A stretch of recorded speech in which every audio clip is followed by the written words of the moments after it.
नागपुरात दोघे कचरा वेचून उदरनिर्वाह चालवायचे, फुटपाथवर रात्र काढायचे। त्यांच्यासोबत एक महिलाही होती। त्या महिलेवर दोघेही हक्क सांगायचे। यातूनच वाद विकोपाला गेला। ती केवळ माझी असं म्हणत एका मित्रानं दुसऱ्याची दगडानं ठेचून हत्या केली आहे। ही थरारक घटना रविवारी रात्री तहसील ठाण्याअंतर्गत घडली आहे। अण्णा उर्फ शैलेश सडाक असं मृताचं नाव आहे।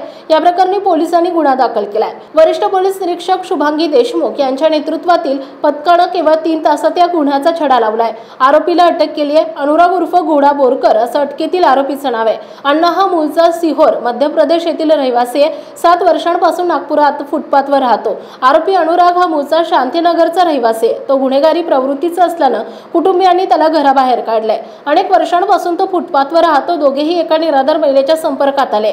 ती महिलाही त्यांच्यासोबत राहू लागली। महिलेची दोघांसोबतही जवळीक होती। महिलेला अनुराग पासून एक 3 वर्षांचा मुलगा आहे, मात्र त्याला नाव अण्णानं दिलं होतं।